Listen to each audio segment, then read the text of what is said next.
김정우 꼭 풀기. 자, 이번엔 꼭 풀기 6번째 시간인데요. 오늘은 어떤 내용을 다룰 거냐면 무효하고 취소, 그 다음에 조건하고 기한 내용을 다루도록 하겠습니다. 무효 파트에서 한 문제, 그리고 취소 파트에서 한 문제, 그리고 조건하고 기한은 통틀어서 한 문제 이렇게 출제됩니다. 3개 출제가 되는 부분이에요. 비교적 난이도는 좀 평이하죠. 무효도 그렇고 취소도 그렇고 개념 위주로 간단하게 내용을 정리를 하시기 바랍니다. 다만 그 35회 시험 대비해서 반드시 꼭 알고 될 문제 먼저 좀 정리를 좀 해드리면, 무효 파트에서 뭐가 중요할까요? 무효행위의 추인 중요하죠. 무효행위 추인. 그 다음에 투기 막으려고 토지거래 허가구역을 지정해뒀죠. 그래서 토지거래 허가구역 내 토지거래 계약, 이거 무효 파트에서 중요합니다. 다음 취소 파트에서는 뭐가 중요할까요? 취소는 일단 취소권 사례 중요하죠. 미성년자가 법정 대리인 동의 없이 법률행위를 했을 때 이 법률행위 취소할 수 있는데 이것과 관계된 법률 관계를 물어보는 문제 중요합니다. 그리고 법정 추인 문제 중요하죠. 법이 정한 사유에 해당되기만 하면 취소권을 포기한 것으로 간주하는 제도가 법정 추인입니다. 조건하고 기한은 조건의 종류를 중심으로 정리를 잘 해두시면 되겠어요. 자, 그러면 기출문제 어떤 것들이 출제가 되어 있는지 한번 같이 한번 풀어봅시다. 자, 그럼 먼저 29회 출제됐던 문제, 무효인 법률행위에 해당하는 것은, 이건 무효 사유하고 취소 사유를 구별하는 문제인 겁니다. 첫 번째 착오 내용이네. 착오는 109조죠. 착오는 뭐 할 수 있어요? 이건 취소할 수 있죠. 법률행위의 내용에 중요 부분에 착오가 있는 때에는 뭐 할 수 있다? 취소할 수 있다는 겁니다. 그리고 기만 그랬으니까 사기죠. 사기니까 사강 취선이죠. 사기로 인한 법률행위 뭐 할 수 있죠? 취소할 수 있고, 3번 대리인의 사기에 의한 법률행위, 사기니까 역시 뭐 할 수 있죠? 취소. 그리고 4번 사회 질서에 위반한 조건 끊고, 이거 뭘까요? 이거 반사회적 법률행위 아닙니다. 이건 요 조건이 사회질서에 반하는 경우니까 이게 불법 조건이라는 겁니다. 불법 조건부 법률행위라는 겁니다. 이건 법률행위 전체가 뭐가 되죠? 무효. 조건만 무효인 게 아니고 법률행위 전체가 다 무효가 되는 겁니다. 그리고 5번 상대방이 유발한 착오에 의한 임대시간. 착오니까 이거 뭐 할 수 있죠? 취소할 수 있죠. 따라서 무효인 법률행위 찾는 거니까 뭐 골라야 돼요? 4번. 자, 이렇게 무효 사유, 취소 사유 구별하는 게 일단 쉬운 문제죠. 31회 때는 취소 원인이 있는 법률행위는 그러세요? 그럼 취소 사유는 몇 가지예요? 취소 사유 3가지죠. 제한 능력, 착오, 사기 강박. 이거 고르시면 되겠어요. 1번 불공정한 법률행위니까 이거 뭐죠? 무효. 그다음 2번 불법 조건이 붙어있는 증여계약. 이건 법률행위 전체가 뭐가 되죠? 무효. 그다음 강행법규 위반했다는 겁니다. 여기서 말하는 강행법규는 효력법규 말하는 겁니다. 효력법규. 따라서 강행법규에 위반했다. 효력법규 위반한 거니까 이건 유효이다, 무효이다. 무효. 그 다음은 4번 상대방의 사기로 교환계약을 체결했다는 겁니다. 사기니까 뭐 할 수 있죠? 취소할 수 있죠. 그 다음 5번 원시적 객관적 전부 불능, 즉 매매 계약을 체결하기 전에 건물이 전부 화적으로 소실해버려 없다. 이거 무효죠. 무효.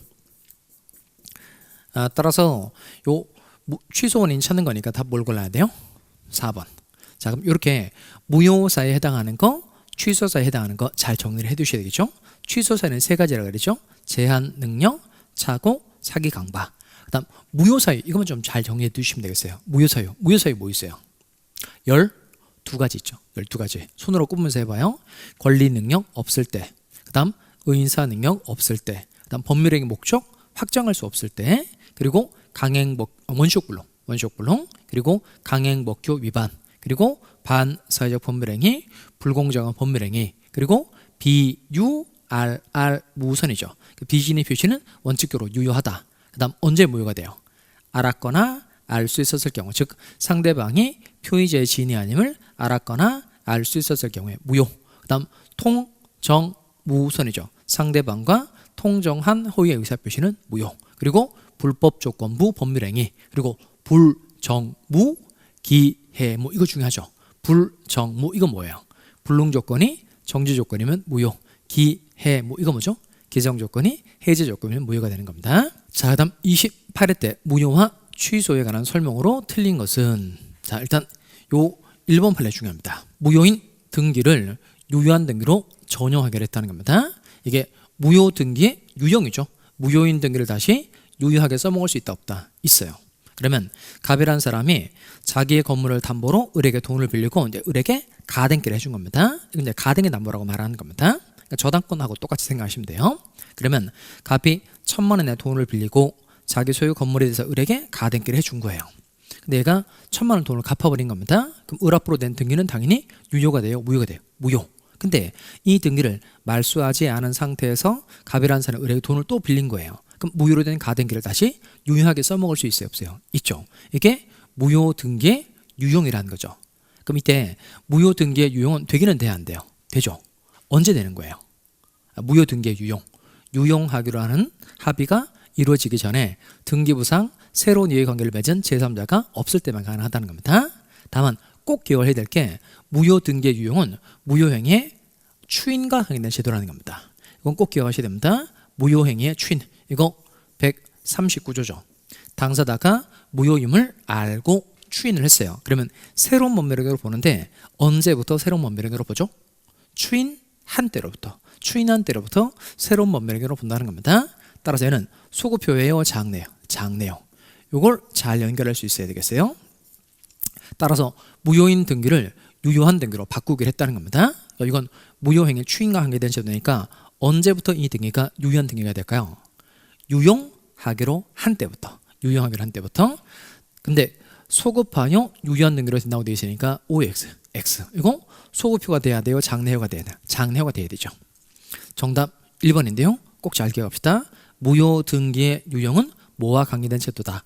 무효행위의 추인과 관계된 제도라는 걸 꼭 기억합시다. 그리고 무효행위의 추인은 소급효다, 장래효다? 장래효라는 겁니다. 다음 2번 숫자 기억하셔야 됩니다.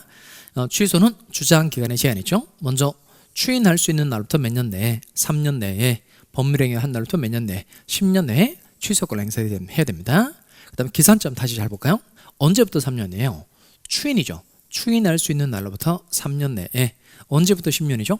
법률행위를 한 날로부터 10년인 겁니다. 그 다음에 3번에 갑시다. 무효인 법률행위를 사후에 적법하게 추인했어요. 무효라는 걸 알고 추인했다는 겁니다. 그러면 추인한 때로부터 뭐로 보죠? 새로운 법률행위를 한 것으로 보죠. 이게 무효행위 추인 내용이고, 그 다음에 4번에 가볼까요? 무권리자가 갑의 권리를 자기의 이름으로 처분했다는 겁니다. 이건 이제 이게 자기의 이름으로 처분한 경우니까 다른 사람의 권리를 자기 권리로 팔아버렸다는 겁니다. 이런 건 무권한자의 처분행위라 그래요. 무권한자의 처분행위. 이때는 이제 권한 없이 처분행위를 했는데 이때도 요 권리자가 자기가 추인할 수 있어요. 생각해 보니까 자기가 법률효과 받는 게 좋을 것 같다. 추인할 수 있죠. 이때 적용되는 추인이 요 무권대리 추인 규정에 적용됩니다. 이 결론은 뭐냐면 요 무권한자의 처분행위도 본인이 추인할 수 있어요. 이건 무권대리 추인 규정이 적용되니까 소급효가 될까요? 장래효가 될까요? 요거 소급효가 됩니다. 따라서 이때 본인이 추인할 수 있어요. 추인할 수 있는데 무권대리의 추인 규정이 적용되니까 얘도 똑같이 계약 체결제 소급해서 유효하게 된다는 겁니다. 따라서 추인하면 처분행위 효력이 갑에게 미칠 수 있는데 이건 소급효다, 장래효다. 이건 소급효라는 겁니다. 무효행위 추인 규정이 적용되는 게 아니에요. 뭐가 적용된다고요? 무권대리의 추인 규정이 적용된다. 꼭 기억해 두시기 바랍니다. 그 다음 5번 별표. 일단 이 문장 자체가 중요합니다. 그러니까 무효행위 추인은 무효라는 걸 알고 추인을 했을 때 새로운 법률행위를 바꿔주는 건 맞죠. 다만 무효행위 추인이 되려면 반드시 무효의 원인이 소멸되거나 한 후에 추인을 해줘야 된다는 겁니다. 다시 무효행위 추인은 무효의 원인이 뭐가 된 후에, 소멸되거나 한 후에 해야 된다는 겁니다. 자, 31회 때 추인할 수 있는 법률행위가 아닌 것인데요. 먼저 한번 풀어보실까요? 자, 일단 얘는 하기 전에 조금 정리를 좀 해봅시다. 우리가 추인을 공부를 했는데 세 가지 봤어요. 세 가지. 무권대리 할 때 첫 번째 무권대리의 추인을 공부했죠. 무권대리 행위에 대해서 본인이 뭐 할 수 있죠? 추인할 수 있죠. 이거 소급효예요, 장래예요? 소급효, 장래요. 무권대리 행위에 대해서 본인이 추인했어요. 그러면 계약 시에 뭐해서 소급해서 유효하게 된다 그랬죠. 따라서 무권대리의 추인은 소급효다, 장래효다. 소급효. 그 다음에 무효 파트에서 무효행위의 추인이 있네요. 무효행위의 추인. 이거 꼭 필기하세요. 당사자가 무효임을 알고 추인을 했어요. 그러면 언제부터 새로운 법률행위로 보는 거예요? 추인한 때로부터 새로운 법률행위로 보죠. 이건 소급효다, 장래효다. 장래효. 그 다음 취소 파트에 가면 추인이 하나 더 나오는데 기억나세요? 이게 취소 추인이라는 거죠. 취소할 수 있는 법률행위의 추인. 줄여서 취소, 추인이라 그럽니다. 이건 취소권자가 취소의 원인이 소멸되고 난 후에 더 이상 취소권 행사하지 않겠다라고 의사를 표시를 하는 겁니다. 그러면 이 취소할 수 있는 법률행위를 추인을 하면 이 계약이 확정적으로 유효하게 되는데 이건 소급효예요, 장래예요? 장래입니다. 자, 일응 유효하다가 취소할 수 있는 행위를 추인하면 추인한 때부터 확정적으로 유효하게 돼요. 얘도 장래요. 이 세 가지를 좀 구별합시다. 자, 그럼 1번. 이 통정의 표시니까 무효죠. 따라서 얘는 무효행위 추인 규정이 적용될 수 있죠. 그 다음 2번 갑시다. 상대방의 강박이니까 강박 뭐 할 수 있죠? 취소할 수 있죠. 그럼 이 취소할 수 있는 법률행위를 뭐 할 수 있다? 추인할 수 있죠. 그리고 3번 무권대리네요. 무권대리인이 본인을 대리해서 상대방과 체결한 임대차 무권대리 행위니까 본인이 뭐 할 수 있죠? 추인할 수 있죠. 무권대리의 추인. 그 다음에 4번에 갑시다. 미성년자가 법정 대리인의 동의 없이 자신의 부동산을 매각했다는 겁니다. 이거 뭐 할 수 있죠? 취소할 수 있죠. 그럼 취소할 수 있는 법률행위 뭐 할 수 있죠? 추인할 수 있죠. 그 다음 5번에 갑시다. 처음부터 허가를 배제하거나 참탈할 목적의 계약. 이건 확정적 무효예요. 확정적 무효. 처음부터 허가를 배제하거나 잠탈할 목적으로 토지거래 허가구역 내에 대해 토지거래 계약이 이루어진 겁니다. 이건 강행법규에 위반하는 계약이니 이런 건 무효예요. 다만 이 무효행위 추인이 되는 건 맞는데 무효행위 추인 아까 무효의 원인이 소멸돼야 되죠. 무효 원인이 소멸돼야 되는데 여기는 강행법규 위반이니까 무효의 원인이 소멸될 수가 있다 없다? 없죠. 없으니까 이건 추인이 된다 안 된다? 안 되는 겁니다. 그래서 5번을 골라야 됩니다. 이 문제 잘 분석을 해두시기 바랍니다. 그리고 추인 제도가 3가지가 있다는 점 꼭 잘 정리하기 바랍니다. 자, 그 다음 25회 때 출제했던 문제인데요. 추인하여도 효력이 생기지 않는 무효. 한 번 더 읽어볼까요? 추인하여도 효력이 생기지 않는 무효 찾아봐라. 이거 뭘 고르란 소리일까요? 이건 절대적 무효를 찾아라 그런 말입니다. 자, 먼저 불공정한 법률행위는 이건 절대적 무효고 얘는 무효의 원인을 소멸할 수 있어요 없어요? 없죠. 그럼 추인해도 아무런 효력이 생기지 않는다는 겁니다. 그 다음에 불법 조건이 붙어있는 법률행위 이거 역시 마찬가지로 절대적 무효고 얘는 무효 원인을 소멸할 수 있다 없다? 없죠. 따라서 추인할 수가 없고 추인해도 계속 효력이 무효가 되는 겁니다. 니은번은 무권대리인이 한 법률행위니까 무권대리 행위에 대해서 본인이 추인할 수 있죠. 추인하면 이 계약이 소급해서 유효하게 되고 그 다음에 1번 통정의 표시니까 무효죠. 이건 무효의 원인이 소멸할 수 있어요. 그러니까 이 통정의 표시는 상대적 무효가 되는 겁니다. 통정 무우선 이렇게 되죠. 상대적 무효니까 얘는 무효의 원인이 충분히 소멸할 수 있어요. 따라서 얘는 추인에 의해서 법률행위가 유효하게 될 수 있다는 겁니다. 따라서 추인에도 효력이 생기지 않는 거 찾는 거니까 뭐 골라야 돼요?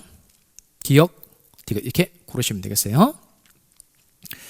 자, 그 다음에 34회 때 문제인데요. 작년에 출제했던 문제죠. 법률행위의 무효와 추인에 관한 설명으로 옳은 것을 모두 골라봐라 이겁니다. 자, 먼저 기역번 무효인 법률행위의 추인은 무효의 원인이 뭐가 된 후? 소멸된 후에 본인이 무효임을 뭐하고? 알고 추인해야 된다는 겁니다. 당사자가 무효임을 알고 추인을 했을 때 새로운 법률행위로 보죠. 자, 그리고 무효 원인이 소멸되고 난 다음에 추인하게 되면 이건 유효하게 바꿔주는 제도가 되겠어요. 그 다음 니은번에 갑시다. 무권리자의 처분이 계약으로 이루어진 경우 이게 이제 내용은 뭐냐면 이게 무권대리하고 이게 무관한죄 처분행위 조금 다른 게 있어요. 제가 그림 가지고 좀 설명을 드릴 텐데 보세요. 자, 먼저 갑이라는 사람이 을에게 매각에 관한 대리권을 준 적이 없어요. 그러면 갑은 본인, 을은 대리권이 없는 사람이니까 무권대리인, 권한이 없는 사람이 되는 겁니다. 우리 병과 매매 계약을 체결했어요. 병의 이름 뭐죠? 권한 없는 을과 계약을 체결한 병은 상대방이라 그러죠. 자, 그 다음 이게 무권대리인지 아니면 무권한죄 처분행위인지는 을이 어떻게 팔았냐에 따라 달라요. 자, 먼저 잘 봅시다.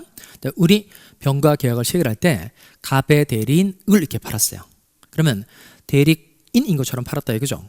이건 현명을 제대로 했다 안 했다? 했다는 거예요. 그러면 대리권이 없는데 대리인 것처럼 팔았다. 이게 바로 무권대리 행위가 되는 겁니다. 무권대리 행위. 이렇게 대리인인 것처럼 팔았다. 이게 무권대리 행위가 되고 이 무권대리 행위에 대해서 본인이 추인할 수 있어요 없어요? 있죠. 그러니까 추인하게 되면 이 계약은 어떻게 되죠? 소급해서 유효하게 되죠. 자, 그 다음 요 을이 팔 때 매도인 을 이렇게 팔았어요. 매도인 을 이렇게 팔았다는 겁니다. 이건 현명을 한 경우에 안 한 거예요. 안 한 거죠. 그러니까 매도인 을 이렇게 판 건 현명하지 않았다는 겁니다. 이건 무권한자의 처분행위라 그래요. 각각 권한 없는 점은 똑같은데 대리에 있는 것처럼 팔았다면 뭐가 되는 거죠? 무권 대리 행위라고 하고 자기 물건인 것처럼 팔았다. 현명하지 않아서 자기 물건인 것처럼 판 경우는 무권한자의 처분 행위를 한다는 겁니다. 그럼 여기도 마찬가지로 본인이 생각해보고 법률효과 받는 게 좋을 것 같다. 그럼 추인할 수 있죠. 추인하면 법률행위 효력이 본인 가백에 미치는데 이때 우리 판례는 무권 대리의 추인 규정이 적용된다는 겁니다. 다시 뭐가 적용된다고요? 무권 대리의 추인 규정이 적용된다는 겁니다. 따라서 여기도 마찬가지로 본인이 추인하게 되면 이 계약은 소급해서 유효하게 된다는 겁니다. 일단 형식은 다르죠. 대리에 있는 것처럼 팔았다면 뭐가 되는 거죠? 무권 대리 행위. 자기 물건이 좀 팔았다면 무권한자의 처분하게 되는 겁니다. 근데 결론은 똑같죠. 둘 다 본인이 뭐 할 수 있죠? 추인할 수 있고 추인하게 되면 이 계약이 소급해서 유효하게 된다는 겁니다. 자, 그러면 요 권리자가 추인하면 원칙적으로 계약의 효과는 계약 체결시에 뭐해서 소급하여 권리자에게 귀속한다. 이건 OX예요. O 맞죠? 그 다음에 디귿번에 가볼까요? 디귿번. 양도 금지 특약에 위반해서 양도하지 못한다고 특약을 맺어놨는데 양도 금지 특약에 위반해서 채권을 양도를 한 겁니다. 그럼 양도 금지가 되어 있는 채권을 양도한 거니까 이 행위는 유효이다, 무효이다? 무효. 근데 양도의 대상이 된 채권의 채무자 이걸 뭐 했다는 거죠? 승낙했다는 겁니다. 여기다가 추인이라고 써봐요. 이게 무효행위 추인이라는 겁니다. 무효인 행위를 자기가 추인했어요. 그러면 무효행위 추인은 소급효예요, 장래효예요? 장래효죠. 그러면 승낙을 했으니까 이건 승낙한 때부터 효력이 생긴다는 겁니다. 따라서 양도 효과는 언제부터? 승낙 시부터. 이게 이렇게 써봅시다. 이건 소급효가 아니고 승낙한 때부터 양도의 효력이 생기게 되니까 소급효다, 장래효다. 장래효. 이거 옳은 걸 찾는 거죠. 옳은 걸 찾는 거니까 세 가지 다 골라야 됩니다. 이거 기억, 니은, 디귿 다 잘 알아두시기 바랍니다.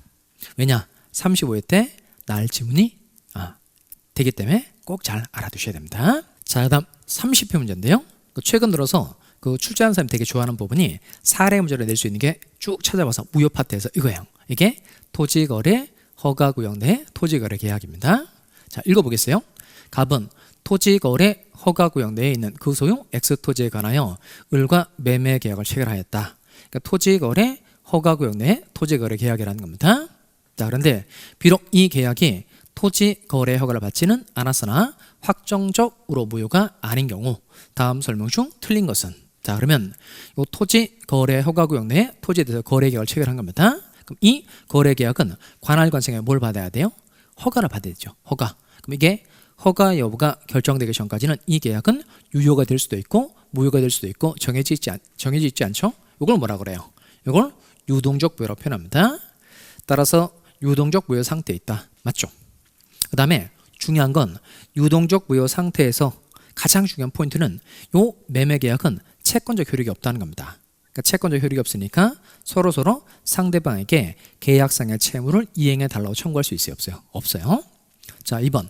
을이 계약 내용에 따른 채무를 이행하지 않더라도 갑은 이를 이유로 계약을 해지하는 건 돼야 안 돼요? 이건 안 돼요. 예를 들어서 을이 중도금 날짜가 왔는데 중도금을 지급하지 않았어요. 그래도 법적으로 갑이라는 사람은 을에게 중도금 지급 청구를 할 수 없다는 겁니다. 아직 허가 떨어지기 전에는 이 계약은 아무런 효력이 없는 거예요. 그러니까 을에게 중도금 지급 청구를 할 수 없고 을이 중도금을 지급하지 않아도 채무 불이행이 되지 않아요. 따라서 갑은 을의 채무 불이행을 이유로 계약을 해지할 수 있다, 없다? 없죠. 이거 중요합니다. 그러면 요 채무 불이행을 이유로 계약을 해지를 하는 거니까 써볼까요? 이걸 내자로 무슨 해제라 그러죠? 용어 정리하면 좋죠. 채무 불이행을 이유로 계약을 해지하는 건 무슨 해제? 법정 해제. 법정 해제는 허용된다, 안 된다? 안 됩니다. 자, 그다음 3번에 가볼까요? 여기는 매매 대금 이행. 이건 써볼까요? 이건 주된 의무라는 겁니다. 대금 지급하는 거니까 이건 무슨 의무? 주된 의무. 그다음 토지 거래 허가 신청에 협력할 의무. 협력 의무. 이건 부수적 의무예요. 그럼 이게 동시이행 관계라는 게 되려면 주된 의무 상호간에 주된 급부 의무 상호간에 동시에 관계라는 게 되는 겁니다. 하나는 주된 의무이고 다른 하나는 이건 부수적 의무니까 이건 격이 안 맞죠. 따라서 이건 동시에 관계 될 수 있다, 없다? 없다는 겁니다. 그럼 당연히 동시에 관계권 돼야 안 돼요? 안 되겠죠? 따라서 매매 대금 이행이 없다는 걸 이유로 허가 신청 협력 의무 거절하는 건 허용돼야 안 돼요? 안 되죠? 협력 의무 이행을 거절할 수 없다. 맞죠? 자, 그 다음에 유동적 무효에다가 포인트가 요거예요. 지정 기간이 만료가 됐는데 재지정되지 않았다는 겁니다. 그러니까 지정 기간이 만료가 되고 난 다음에 재지정되지 않았다는 겁니다. 하나 더 써보시기 바랍니다. 여기다가 지정 해제도 써봐요. 그럼 토지 거래 허가구를 지정했다가 지정해서 해제가 됐어요. 그럼 지정해서 해제가 된 이유가 뭘까요? 그러니까 이 토지가 더 이상 뭐가 없다는 거죠? 투기 우려가 없다는 겁니다. 그러면 유동적 무효에다가 더 이상 투기 우려가 없으니까 이 계약은 어떻게 될까요? 확정적 유효가 되죠. 확정적 유효. 따라서 위 계약은 확정적으로 유효로 된다. 맞죠? 자, 5번 엄청 중요합니다. 별표. 자, 을이 병에게 X 토지를 전매하고 그다음 잘 볼까요? 병이 자신과 갑을 매매 당사자로 하는 허가를 받아 갑으로부터 곧바로 등기를 이전받았다. 그러니까 이 내용은 뭐냐면 요 토지거래 허가구역 내 토지거래 계약을 갑하고 우리 체결한 겁니다. 이렇게 토지 이렇게 빨간색으로 되어 있죠. 빨간색. 이건 토지거래 허가구역 내 토지라는 뜻인 거예요.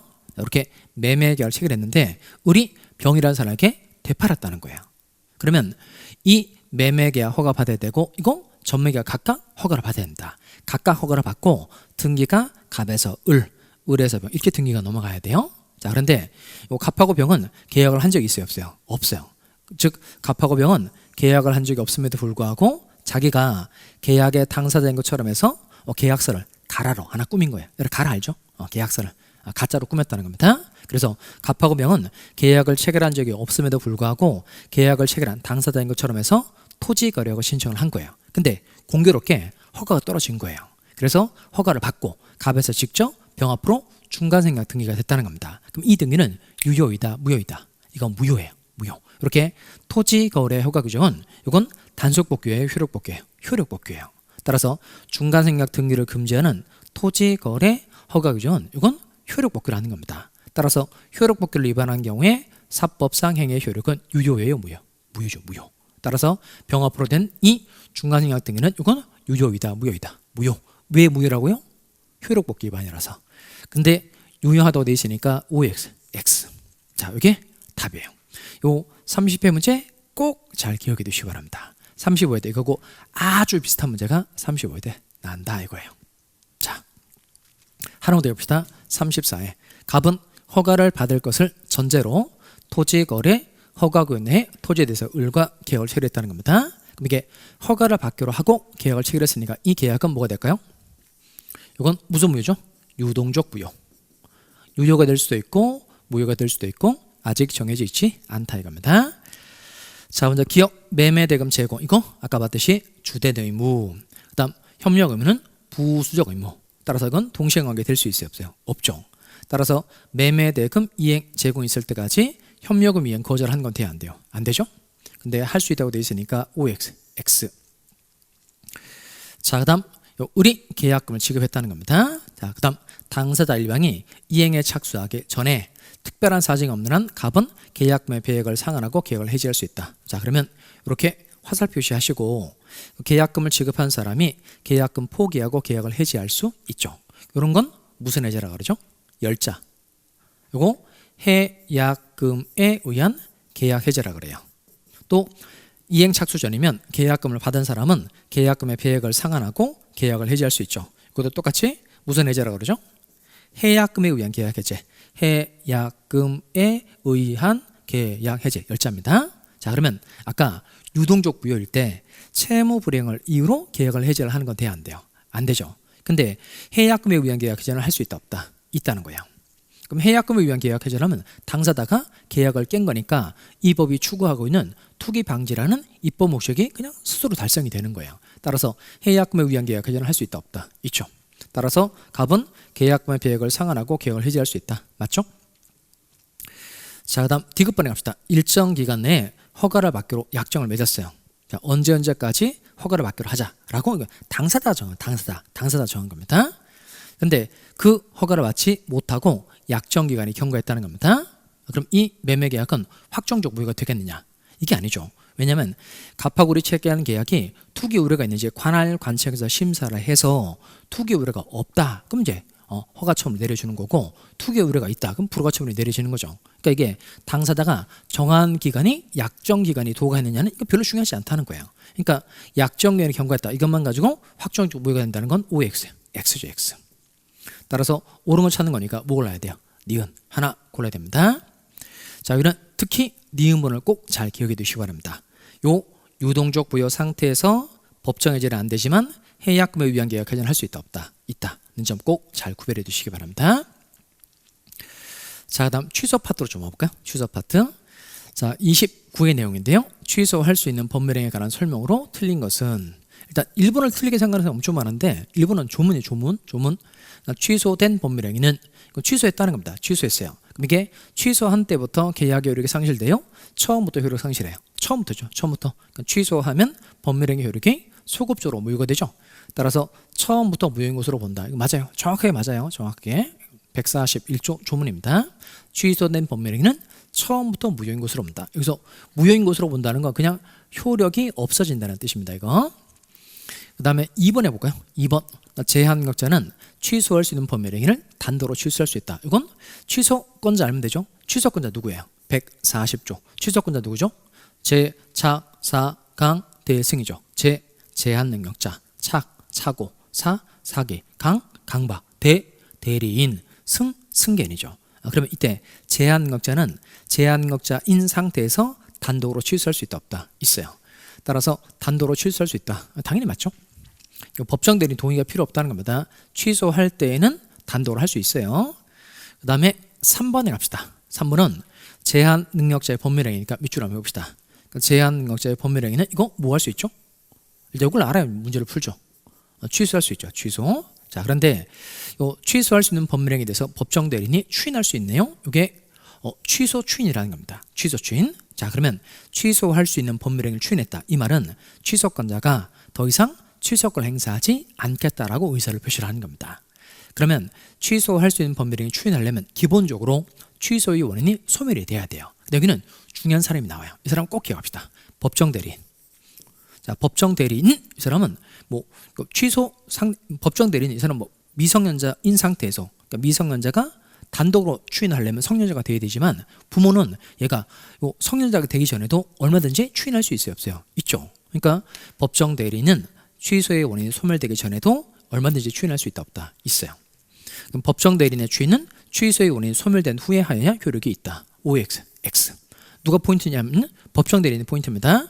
그러면 제한능력자가 단독으로 추인을 하려면 능력자가 돼야 돼요. 취소 원인이 소멸돼야 됩니다. 그런데 법정 대리인은 취소의 원인이 소멸되기 전에도 얼마든지 추인할 수 있다는 겁니다. 자, 취소 원인이 소멸돼야 된다고 되어 있으니까 틀렸죠? 그 다음에 4번에 봅시다. 제한능력자가 취소의 원인이 소멸된 후에, 그러니까 이건 능력자가 됐다는 겁니다. 대표적으로 미성년자가 성년자가 됐다는 거예요. 자, 그 다음 이의를 보류하지 않고 채무의 일부를 이행했어요. 이게 뭘까요? 이 사람이 성년자가 되고 난 다음에 이의를 보류하지 않고 채무의 일부를 이행했다. 이거 뭐냐면 법정 추인이라고 써봐요. 법정 추인. 이건 법이 정한 사유에 해당되었을 때 취소권을 포기한 것으로 보는 제도인 겁니다. 따라서 이때는 추인한 것으로 본다. 이 말이 결국 취소권을 포기한 것으로 본다는 거예요. 이게 법정 추인에 관한 내용이고요. 그 다음에 이건 취소의 상대방인데 조문입니다. 142조. 취소할 수 있는 법률행위 상대방이 확정됐다. 그럼 그 취소는 그 상대방에 대한 의사표시를 해야 된다는 겁니다. 이게 직접 상대방이라는 겁니다. 당해 취소할 수 있는 법률행위의 직접 상대방이 취소의 상대방이 되는 거예요. 자, 그 다음 26회 문제 갑시다. 이 문제 중요합니다. 26회. 미성년자의 법률관계 내용인데, 이건 주로 민법 들어간 모든 시험에 취소 부분에서 자주 출제되는 전형적인 사례입니다. 먼저 미성년자 갑이 법정 대리인 병에 동의 없이 자신의 토지를 미성년자임을 안 을에게 매도하고 소유권 이전 등기를 넘겨줬다는 겁니다. 자, 그러면 먼저 미성년자 누구예요? 갑이죠. 법정 대리인 뭐 없이, 동의 없이 그다음 을과 매매 계약을 체결한 겁니다. 대신 조심하실 건 미성년자 사례는 미성년자가 자기 물건을 판 거예요? 부모 물건을 판 거예요? 자기 물건을 판 거예요. 자기. 여기 볼까요? 자신의 토지를 이렇게 되죠. 부모 물건을 팔면 이건 무권 대리가 되는 거잖아요. 그러니까 이건 미성년자 사례는 미성년자가 자기 물건을 판 경우라는 걸 꼭 기억합시다. 근데 대신 토지 매매 계약을 체결했는데 법정 대리인 병에 동의를 받지 않은 거니까 이 매매 계약을 뭐 할 수 있죠? 취소할 수 있죠. 취소. 자, 그러면 취소권자는 누굴까요? 제, 차, 사, 강, 대승이죠. 그럼 먼저 미성년자 갑 취소할 수 있어요, 없어요? 있죠. 또 법정 대리인 병도 취소할 수 있다는 겁니다. 근데 봤더니 누가 취소를 한 거예요? 병이 취소를 했다는 겁니다. 병이. 자, 먼저 1번 취소하면 계약의 효력이 어떻게 되죠? 취소하면 이 계약은 소급적으로 무효가 되는 거 맞죠? 그 다음에 요 갑이 미성년자임을 을이 알았든 몰랐든 항상 취소할 수 있다 없다? 있어요. 몰랐더라도 취소할 수 있다. 맞죠? 자, 다음 취소하면 서로서로 받은 걸 되돌려줘야 되죠. 이 반환 의무 이름 뭘까요? 무효가 되었을 때, 취소가 되었을 때 받은 거 되돌려주는 건 부당이득 반환 의무라고 표현합니다. 부당이득 반환 의무. 요거 무슨 관계에 있다? 동시 이행 관계에 있다는 겁니다. 따라서 네가 안 하면 나도 안 한다. 이런 말 서로서로 할 수 있다는 거예요. 자, 다음 4번 엄청 중요합니다. 별표. 그러면 매매 대금을 다 유흥비의 탕진을 써버린 거예요. 이건 현존이익이 있어요, 없어요? 없죠. 그 다음 요 매매 대금 받아서 그 돈을 다 지갑에 가지고 있다. 이건 현존이익이 있죠.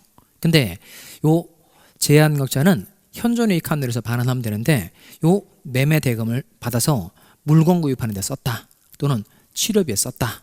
또는 생활비에 썼다. 이거 다 현존이익이 있어요, 없어요? 있어요. 세 개 엄청 중요합니다. 매매 대금을 물건 구입하는 데 썼다. 치료비에 썼다. 생활비에 썼다. 이거 다 현존이익이 있다 없다? 있다는 겁니다. 그러니까 생활비에 썼다 이거예요. 그러니까 생활비에 썼다. 이건 원래 자신이 가지고 있는 다른 돈에서 생활비에 써야 되는데 매매 대금에서 그 생활비에 쓴 거예요. 그럼 원래 써야 될 돈이 굳은 거예요. 얘는 현존이익이 있어요. 그럼 현존이익이 있으니까 생활비로 다 썼다고 하더라도 현존이익이 있으니까 대금 전액을 반환해야 돼요? 할 필요 없어요? 해야 되죠. 대금 전액을 반환해야 된다. 5x 5. 자, 다음 5번 이거 중요합니다.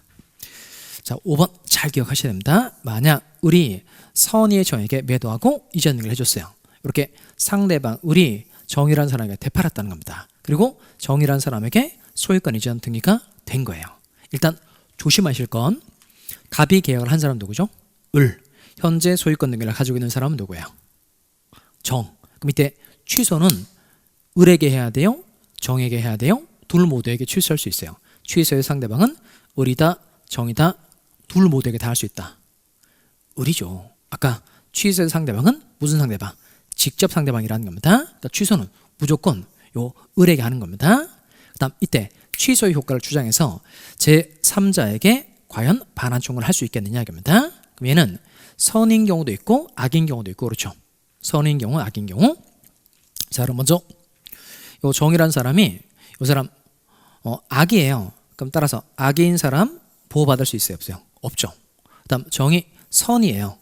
그럼 선인 경우에 정이 소유권 취득할 수 있어요, 없어요? 없죠. 없는 이유가 이게 무슨 취소이기 때문에 그럴까요? 이거 무슨 취소이다? 절대적 취소. 꼭 써놓기 바랍니다. 이렇게 제한 능력을 위한 취소는 무슨 취소이어서 절대적 취소이어서 이때는 취소로서 선의의 제3자에게도 대항할 수 있다 없다? 있죠. 따라서 절대적 취소니까 제3자는 선의에도 보호를 받을 수 없다는 겁니다. 그 답이 5번이 되는 겁니다. 선의의 정은 소유권 취득하느냐? 할 수 있다 없다? 없어요. 만약에 차거나 사기 강박 같으면 내, 중, 착, 중, 무, 선이죠. 또 사, 강, 취선이니까 제3자가 선이면 소유권 취득할 수 있단 말이에요. 근데 제한 능력을 이유한 취소는 무슨 취소이어서 절대적 취소이어서 제3자는 선이어도 보호를 받을 수 있다 없다? 없어요. 꼭 잘 기억합니다. 자, 이게 35회 때 또 똑같이 날 것 같다. 이게 제 판단입니다. 그리고 답이 다시 5번이 또 될 겁니다. 자, 다음 33회 때 내용인데요. 법률행위 취소에 관한 설명으로 틀린 것은 자, 1번 갈까요? 제한능력자가 제한능력을 이유로 자신의 법률행위를 취소하기 위해서는 법정대리인의 동의를 받아야 한다. 그리고 취소할 때 제한능력자가 단독으로 취소할 수 있다 그러죠. 단독으로. 따라서 법정대리인 동의 필요해요? 필요 없어요? 필요 없죠. 답 1번 쉽게 골랐고. 자, 다음 2번 갑시다. 취소 주장 기간인데요. 추인할 수 있는 날부터 몇 년 내에? 3년 내에. 법률행위 한 날부터 10년 내에. 이게 잘 읽어야 될 게 뭐냐면 3년 내에 and 10년 내에 이런 말이에요. 이건 몇 년도 안 지나야 되고 3년도 안 지나야 되고 10년도 안 지나야 된다는 겁니다. 그러면 3년이든 10년이든 둘 중 어느 한 기간이 도래했다. 둘 중 어느 한 기간이 끝나버렸다. 그럼 더 이상 취소를 주장할 수 없다는 뜻입니다. 이거. 그 다음에 3번에 없다. 취소된 법률행위는 언제부터? 처음부터 무효인 것으로 본다. 맞죠? 그 다음 4번 제한능력을 이유로 법률행위가 뭐가 됐죠? 취소했다는 겁니다. 이때 누구는 제한능력자는 그 행위로 인하여 받은 이익이 현존을 한도 내에서만 상환할 책임이 있다는 겁니다. 따라서 제한경차는 무슨 한도 내에서 반환하면 돼요? 현존 이익 한도 내에서 반환하면 되죠. 그 다음에 5번에 봅시다. 취소할 수 있는 법률행위에 대해서 취소권자 적법하게 추인이 있어요. 이게 취소 추인이죠. 그러니까 취소권자가 더 이상 취소권을 행사하지 않겠다라고 의사를 표시하는 게 이게 취소 추인입니다. 따라서 이때는 취소권을 포기한 거니까 취소권이 뭐 하게 되는 거죠? 소멸하는 거 맞죠? 자, 34회. 자, 여기 조건 파트 내용인데요. 조건하고 기한 파트 내용인데 여기도 문제는 간단합니다. 요 무효하고 취소, 조건 기한 파트는 늘 다른 분도 마찬가지지만 여기는 제가 풀어주는 문제만 푸시면 돼요.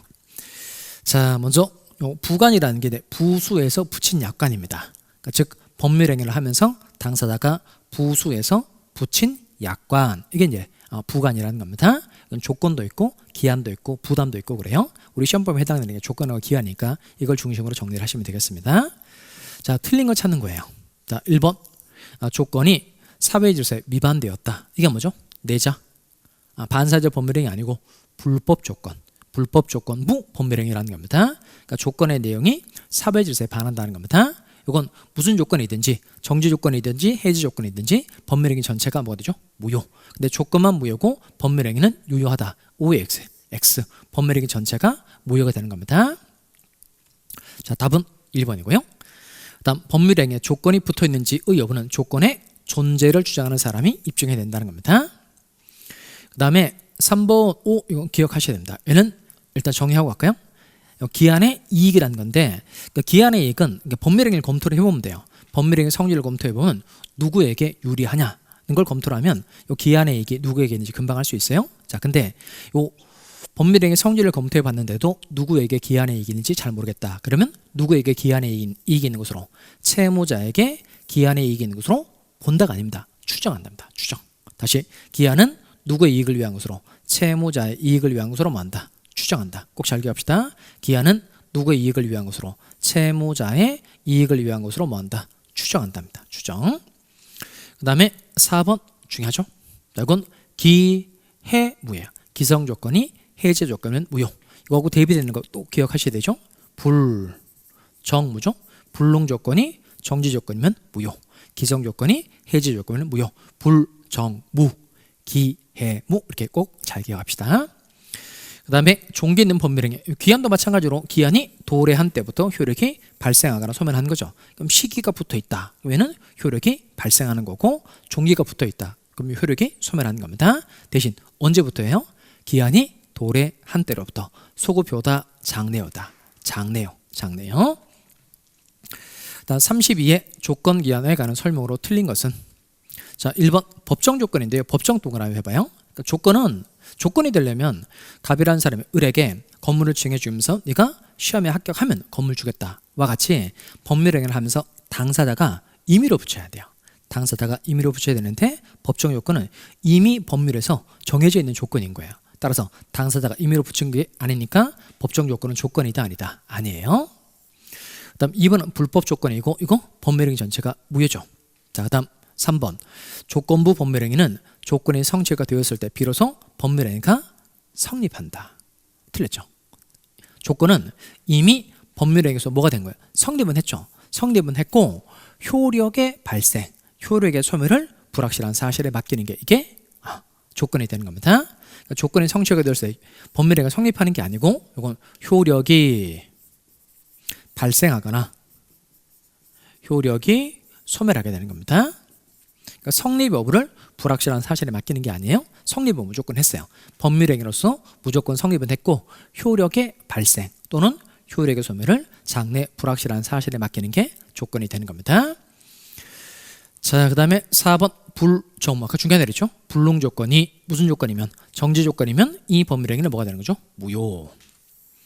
그 다음에 장래의 사실에 맡겨야 조건이 되는 거고 과거의 사실에 맡기는 건 이건 조건이 되지 못한다. 맞죠?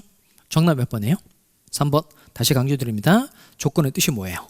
법률행위로서 성립은 하였고 효력의 발생 또는 소멸을 장래 불확실한 사실에 맡기는 게 이게 조건이라는 겁니다. 자, 25의 문제인데요.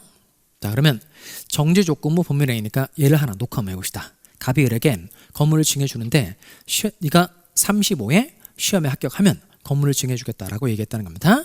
그러면 증여해주겠다라고 말한 때는 효력이 생기지 않죠. 일단 효력이 뭐가 되는 거죠? 정지되었다가 시험에 합격했어요. 그럼 나중에 효력이 발생하는 거죠. 일단 효력이 정지가 되었다가 효력이 발생했을 조건이 성취가 되었을 때 효력이 발생하는 걸 정지 조건이라고 말합니다. 자, 그럼 정지 조건의 경우에 조건이 성취가 됐어요. 그럼 효력이 뭐죠? 발생하는 거죠. 그다음 조건이 불성취가 됐다. 시험에 떨어졌다 이 말인 겁니다. 이때는 당연히 효력이 소멸하게 되니까 법률행위 효력이 뭐가 되는 거죠? 무효가 되는 거 맞죠? 그다음 2번 정지 조건부 권리는 조건이 성취되지 않는 동안 이건 소멸시효가 진행한데 장애 사유가 생긴 겁니다. 따라서 이때는 소멸시효가 진행되지가 않아요. 이건 참고. 소멸시효 진행 여부, 정지 여부는 우리 시험 범위가 아니니까 그냥 참고하시면 됩니다. 이런 게 답이 된가를 그리지는 않아요. 열심히 외우고 그럴 필요도 없어요. 대신 3번은 확실하게 아셔야 되죠. 조건부 권리는 현재의 권리예요. 그러니까 조건 성취 전에도 네 가지 할 수 있죠. 처, 상, 보, 담할 수 있죠. 처분, 상속, 보존, 담보를 할 수 있다는 겁니다. 이거 꼭 기억하셔야 됩니다. 4번 조건 성취의 효력은 원칙적으로 법률행위가 성립한 때부터 발생한다. 그러니까 정지 조건의 경우에 조건이 성취가 되면 효력이 발생하죠. 그럼 소급효가 원칙이에요? 장래효가 원칙이야? 장래효가 원칙. 장래효가 원칙이죠. 따라서 이 조건이 성취한 때로부터 효력이 발생한다. 이렇게 돼야 됩니다. 그 다음에 5번에 소유권 유보 약정 이렇게 돼 있어요. 이건 소유권 유보 매매인데 이건 할부 매매 생각하시면 돼요. 할부 매매. 갑이 하이마트 물건 판매하는 영업소예요. 을이라는 사람이 냉장고를 무이자 10개월 할부로 산 겁니다. 그럼 냉장고를 을이 일단 인도는 받죠. 인도 받아도 일단 소유권 취득할 수 있어요? 없어요? 없어요. 그럼 이때 매수인은 언제 소유권 취득하게 될까요? 할부 대금을 다 완납했을 때 소유권 취득한다는 겁니다. 그러면 할부 대금이 완납될 때까지는 누구에게 소유권이 유보돼 있다는 거예요? 매도인에게 소유권이 유보돼 있다는 겁니다. 따라서 매도인이 계속 소유권을 보유한다. 맞죠? 자, 그러면 뭐 틀린 걸 찾는 거니까 답은 뭐 쉽게 4번 골랐고, 그 다음에 요 문제를 한번 다뤄볼까요? 자, 틀린 걸 찾는 건데요. 1번 상대방이 동의하면 해제 조건을 붙일 수 있느냐. 그건 일반적인 내용으로 좀 알아둡시다. 먼저 여기다가 단독행위를 써봐요. 단독행위. 그러니까 해제, 취소와 같은 단독행위는 원칙적으로 조건을 붙일 수 있어요? 없어요? 없어요. 없는데 상대방이 동의를 했다. 상대방이 동의하면 뭐 조건 붙일 수 있다 없다? 있죠. 또 단독행위의 경우에 상대방에게 이익만 주는 경우도 조건을 붙일 수 있어요. 대표적으로 뭐 채무 면제, 유증 같은 건 상대방에게 이익만 주니까 조건을 붙일 수 있습니다. 그리고 2번 갑시다. 정지 조건부 법률행위는 조건이 불성취로 확정됐다. 그럼 정지 조건의 경우에 조건이 성취가 되면 효력이 발생하니까 법률행위가 유효하게 되죠. 불성취가 됐다. 그럼 당연히 효력이 무효가 되는 겁니다. 맞고. 자, 그다음 조건을 붙이는 것이 허용되지 않는 법률행위. 대표적으로 혼인 같은 가족법상행위는 조건을 붙일 수가 없는데 조건을 붙인 거예요. 그럼 이건 조건을 붙일 수 없는 법률행위에 조건을 붙였다. 이건 법률행위 전체가 다 무효가 되는 겁니다. 조건만 무효가 되는 게 아니에요. 법률행위 전체가 무효가 됩니다. 근데 조건만 분리하여 무효를 할 수 있다. O의 X, X. 법률행위 전체가 무효가 되는 겁니다. 그 다음에 4번 별표. 아까 조건은 소급효가 원칙이다. 장래효가 원칙이다. 장래효가 원칙이죠. 조건이 성취한 때로부터 앞으로 효력이 발생하거나 소멸하는 겁니다. 그런데 당사자가 특약을 통해서 조건 성취의 효력을 조건 성취 전에 소급하게 할 수 있어요? 없어요? 있어요. 자, 이게 4번입니다. 당사자가 조건 성취의 효력을 그 성취 전에 소급하게 할 의사를 표시했다는 겁니다. 이게 특약을 맺었다는 겁니다. 특약으로 조건 성취 전으로 효력을 소급하게 할 수 있다 없다? 있어요. 그다음 5번 이건 이해만 하면 되겠습니다. 정지 조건의 경우 권리를 취득하려는 자, 취득이라는 단어 동그라미 해봐요. 취득. 그 다음에 성취라는 단어 동그라미 해봐요. 조건 성취에 대한 증명 책임을 부담한다. 이거 쉬운데요. 한번 보겠어요. 자, 그럼 그림 보시면 이게 갑이 을에게 네가 시험에 합격하면 건물 증여해주겠다라고 얘기를 한 겁니다. 우리 시험에 합격했다는 걸 이유로 소유권 이전 등기 청구를 한 거예요. 그런데 갑이라는 사람이 소유권 이전 등기를 안 넘겨주는 겁니다. 그래서 을이라는 사람이 갑에게 건물 소유권 이전 등기 청구 소송을 제기했어요. 즉 누가 누구를 상대로 어떤 소송을 제기한 거죠? 을이 갑을 상대로 건물 소유권 이전 등기 청구 소송을 제기했다는 겁니다. 자, 그럼 이때 조건이 성취가 되었다. 시험에 합격했다라는 건 누가 입증해야 돼요? 당연히 을이 입증해야 되죠. 을. 이렇게 정지 조건의 경우에는 조건이 성취가 됐다는 건 누가 입증해야 된다. 이에 의해서 무엇을 권리를 취득하려고 하는 사람이 입증해 줘야 된다는 겁니다. 그러니까 이거 이해하면 되겠어요. 정답은 3번 쉬웠고 이거 4번하고 5번 잘 알아주시기 바랍니다. 4번, 5번 이건 꼭 기억하자는 겁니다. 특별히 문제를 다 풀어드리면서 별표를 하고 있는 것들 있죠. 반드시 아셔야 돼요. 무조건 알아야 돼요. 왜냐하면 얘는 답을 좌지우지하는 것들이니까 객관식 문제를 풀 때 정답보다 더 중요한 지문이 있다는 거 잘 선별해서 알려드리니까 꼭 잘 체크하시기 바랍니다. 자, 그 다음에 31회 문제 가볼까요? 조건과 기한에 관한 설명으로 틀린 것은, 자 일단 1번, 2번 중요하죠? 묶을까요? 별표. 자, 조건부 법률행에서 불정무죠. 불능 조건이 정지 조건이면 무효. 예를 들어서 갑이 을에게 해가 서쪽에서 뜨면 건물을 증해주겠다라고 말한 겁니다. 그럼 건물 주겠다는 거 안 주겠다는 거예요? 안 주겠다는 거죠. 이렇게 불능 조건이 정지 조건이면 무효라는 겁니다. 그 다음에 기성 조건이 해제 조건이면 무효죠. 기, 해, 무. 갑이 을에게 네가 공인 중개사 시험에 합격할 때까지 매달 생활비를 지급해 주겠다라고 말을 한 겁니다. 근데 을이 이미 시험에 합격한 사람이에요. 그러면 이미 시험에 합격한 사람에게 합격할 때까지 생활비 지급해 주겠다는 계약은 당연히 유효이다, 무효이다? 무효죠. 그러니까 을은 너 나한테 생활비 지급해 주기로 한 거니까 돈은 달라고 청구를 하면 돼요, 안 돼요? 안 되죠. 기성 조건이 해지 조건인 경우에 계약은 무효니까. 자, 그 다음 3번 조건이 붙어 있다는 사실은 조건의 존재를 주장하는 자가 입증해야 된다. 맞고. 그 다음 4번 갑시다. 이거 꼭 기억합시다. 이게 사실 좀 출제 범위를 좀 넘는 내용이기도 해요. 근데 이게 한번 출제가 돼서 그 뒤에 사람이 계속 출제한 내용이에요. 그러니까 기한이익 상실 특약이 사실은 두 가지가 있어요. 정지 조건부 기한이익 상실 특약이 있는데 얘는 정해진 조건이 성취가 되면 무조건 기한이 도래한 것으로 보는 겁니다. 그 다음에 형성권적 기한이익 상실 특약은 이건 당사자가 정한 사유가 생겼어요. 그럼 이건 요 채권자에게 선택권을 준다는 겁니다. 일단 사유가 생겼을 때 곧바로 기한이익이 상실되는 것을 해서 곧바로 돈을 달라 이렇게 청구할 수도 있고 본래 이행기까지 기다려서 돈을 달라고 할 수도 있다. 이게 형성권적 기한이익 상실 특약인 겁니다. 이게 두 가지를 비교해보면 채권자에게 뭐가 유리하냐면 형성권적 기한이익 상실 특약이 채권자에게 훨씬 유리해요. 자, 그래서 얘는 어떻게 정리하냐면 자, 제가 두 개 해놨죠. 두 개. 이렇게 기한이익 상실 특약은 두 가지가 있다는 겁니다. 정지조건부 기한이익 상실 특약이라는 게 있고 형성권적 기한이익 상실 특약 두 가지가 있다는 겁니다. 이 두 가지 중 어떤 특약인지 잘 모르겠다면 무슨 특약을 한 것으로 추정해 준다. 이렇게 됩니다. 형성권적 기한이익 상실 특약을 한 것으로 추정해 준다는 겁니다. 자, 그러면 어떻게 하면 되냐면 요거예요. 기한이익 상실 특약은 형성권적 기한이익 상실 특약으로 추정한다는 겁니다. 이렇게 맞출 수 있겠죠? 기한이익 상실 특약은 형성권적 기한이익 상실 특약으로 추정한다. 이렇게 기억해서 문제를 빨리 맞추시기 바랍니다. 그 다음 종기 있는 법률행위는 기한이 도래하면 효력이 상실되는 거 맞죠? 따라서 틀린 걸 찾는 거니까 뭘 골라야 돼요? 4번. 자, 그 다음 30회 조건기한 내용인데요. 자, 옳은 걸 찾는 겁니다. 자, 1번 보면 해제 동그라미 하고 해제 조건이 있는 법률행위는 조건이 성취한 때로부터 효력이 발생한다. 틀렸죠? 정지 조건일 때 조건이 성취가 되는 거고 해제 조건은 조건이 성취가 되면 효력이 뭐 하는 거죠? 소멸해야 되죠. 소멸을. 그 다음 2번 기한이익 상실 나왔네요. 기한이익 상실 특약은 형성권적 기한이익 상실 특약을 한 것으로 추정한다 그랬죠. 정지 조건부 기한이익 상실 특약으로 추정한다. OX, X 이렇게 빨리빨리 문제 풀면 되죠. 자, 3번 갑시다. 조건이 법률행위 당시 이미 성취할 수 없는 이 포인트입니다. 이미를 고르면 안 돼요. 이거 고르면 안 되고 이걸 골라야 된다. 없는을 골라야 돼요. 없는. 이건 조건 성취 자체가 불가능하다는 겁니다. 이게 무슨 조건이죠? 조건 성취가 불가능하다. 이게 불능 조건이에요. 이거 알면 문제 풀리겠죠? 불정무죠. 불능 조건이 정지 조건이면 무효. 불능 조건이 정지 조건이면 무효. 정지 조건이면 그 법률행위는 무효로 한다. 맞죠? 이게 답이 되죠. 불정무 기해무 꼭 기억하셔야 돼요. 자, 그 다음 4번 불확정한 사실의 발생 시기를 이행기로 정했다는 겁니다.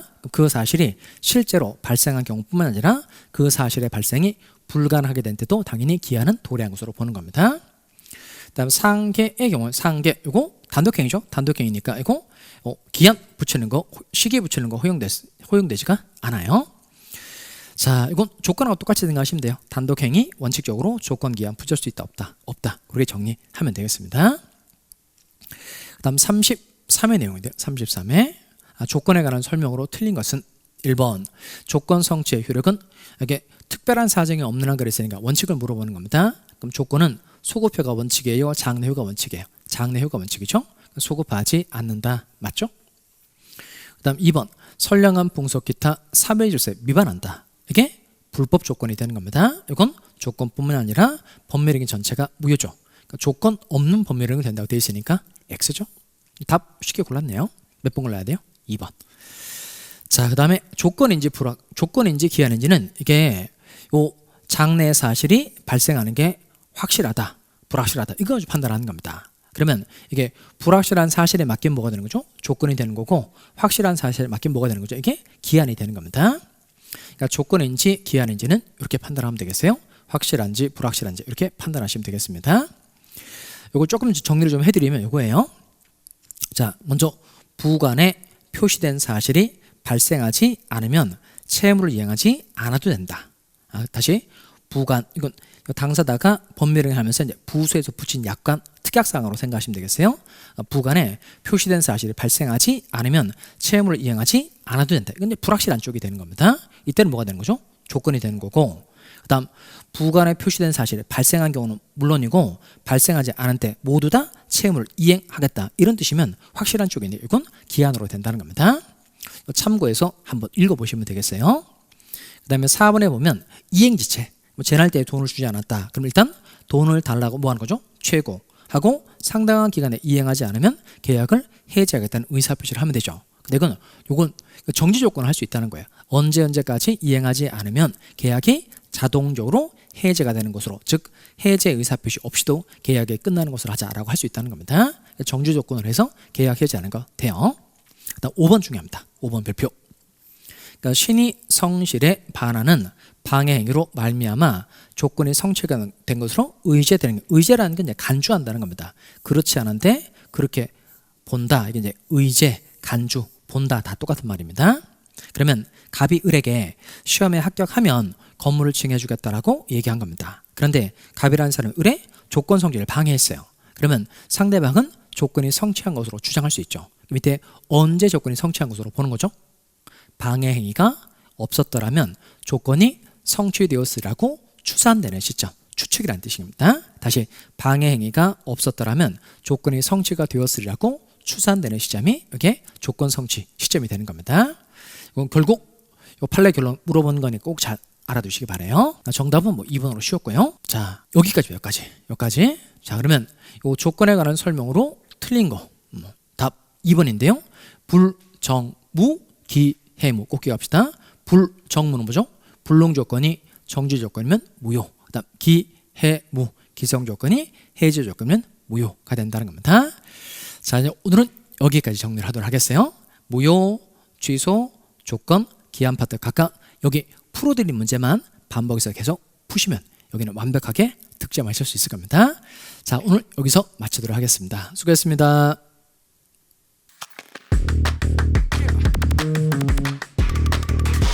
심정우 풀기.